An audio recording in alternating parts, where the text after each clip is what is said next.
So following my cop-out in the previous video, my top games of each year last decade from 2020, something, or a weird name, I'm gonna stick with it. Here are my top games of 2019. Some people say it was a bland year, and to some extent, I agree. We have a new console generation around the corner, so some publishers are holding back. Except for the Nintendo and indie market, so I guess you could say this was the year for them. For me, it was still hard to narrow down which would be the top 5. Just remember, these are my opinions, so if you don't see what your favorite game of the year was, that's cool. Just means we have different tastes. Anyway, let's begin! Number 5. Risk of Rain 2. I'm generally not a fan of roguelikes. I hate the fact that when you die, you lose all your progress, but this game seemed to make that formula a bit more worthwhile in the form of character unlocks, special tokens, and just plain dang fun.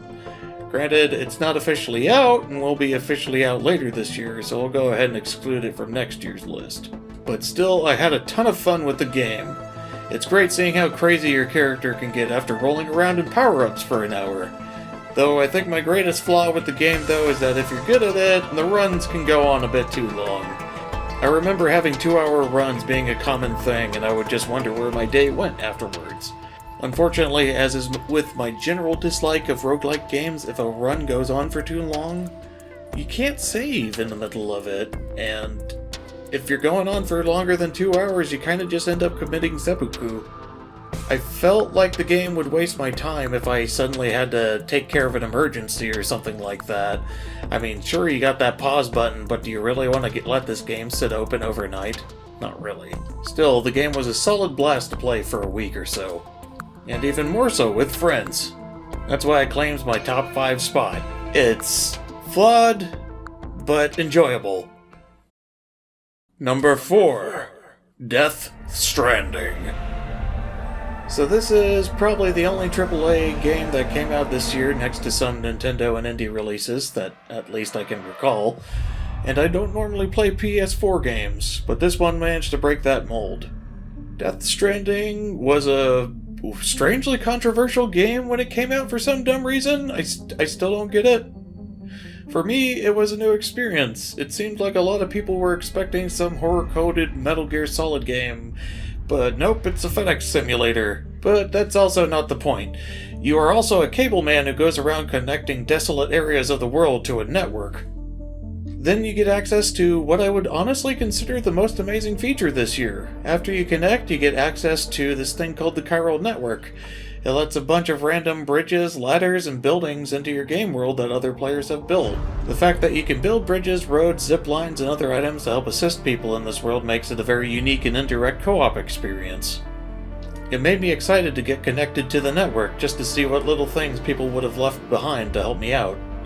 I even built a zipline highway for the mountainous region of the map because, oh boy, that was... And ooh boy, the likes. Likes are meaningless, but they still feel good to get. Say what you will about this story, I still thought that it was a strangely addicting one. Kojima has a unique way of storytelling, and their world-building skills are impressive as well. This game had me hooked until the end, and I don't regret a moment of it. Number 3. Farming Simulator 2019. Hold up a second. Well, that could have fooled me. So how about Super Mario Maker 2? Super Mario Maker is all of the Mario games in one with, this is probably more of a tool than a game, to be honest. It's a tool to make Mario levels and just have a blast. The community is always making amazing things to blow me away, and it's honestly quite a sight to see. I also enjoy making my own levels, even if the user interface feels a bit clunky to me. But man, if they could get a PC port of this, and I could use a mouse and keyboard to work some magic, I'd make some magic, I tell you. Sorry, my inner redneck appeared. But there's so many things you can do with these tools, and I'm still trying to learn how to make unique things in levels. I feel like these could probably be better explained by Nintendo, or the community is just that magical. Either way, I enjoy the tools that Nintendo has given to everybody, and it's truly amazing to see what we can all do.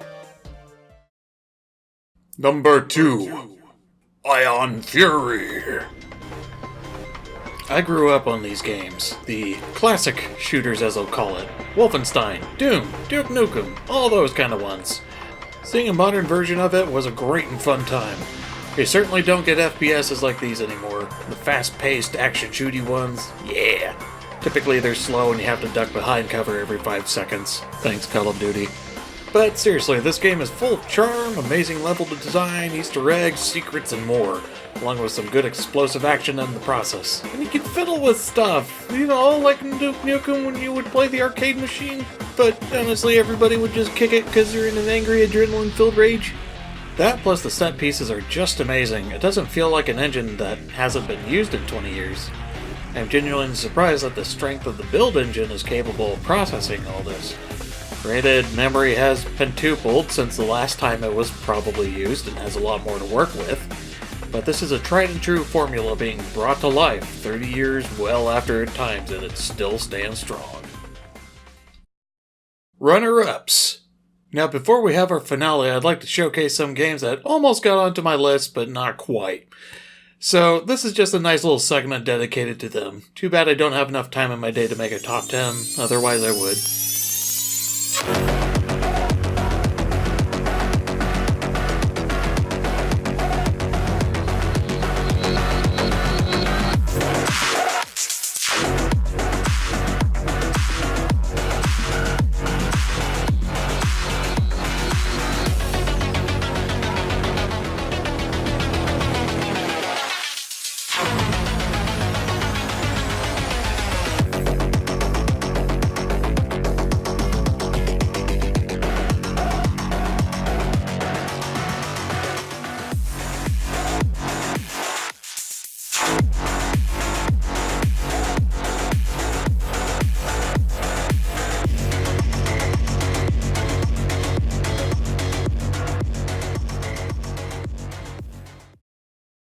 And now for my number one game of the year.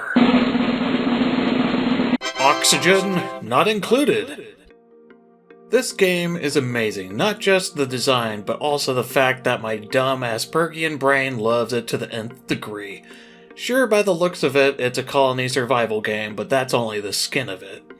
After a while, it turns into this crazy science game where you're using literal thermodynamics to your survival. You also do research to unlock new and unique things to help your colony prosper. You explore to find geysers to tap into and new resources to take advantage of. You do the usual for survival. You mine, you make food, and fancy homes for your people to live. And of course, make unique contraptions to help your colony out.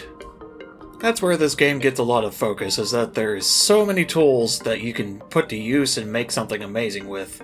Having a fully automated, self-sustaining base is the ultimate goal, but unfortunately it seems like one issue or another rises up eventually, and that might be where this game gets you hooked, trying to fix your colony to be perfect.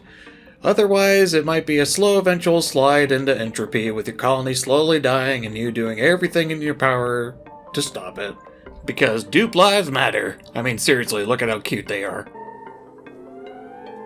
And frankly, this makes for very fun and compelling gameplay. Each failure makes you reconsider your approach and makes you wonder what you can do better. And the fact that it's a slow fail state means you have plenty of time to fix the issues until it becomes absolute heck. I don't recommend this game for some people though, since it requires a lot of pre-planning and willingness to fail. Not only that, but it can be a little bit anxiety-inducing if you know your colony is about to slowly die. I tend to keep pretty chill and fix things if they go wrong. It's just a matter of fine-tuning a machine if you have that engineering mindset. But this game gets my game of the year. Sure, let's give it my first ever thumb up or two. It's really that good. Anyway, thanks for watching everybody. I hope you all enjoyed the video. The past two were quite a lot of work. I've gotten a new microphone as well, so hopefully the quality is a bit better and less like I'm chewing on a microphone. Anyway, if you liked, maybe tell me what you liked in the comments below, or if you dislike and give me some feedback. I am reading it and I truly appreciate it. I'll see you in the next video, and if you want to see it when it's out, why not subscribe? This is Mr. Bubbles, signing out. Seriously, I can't believe you forgot about me. What do I have to do to get noticed? Literally insert myself into your video? Sure, let's do that. Surprise, buttface!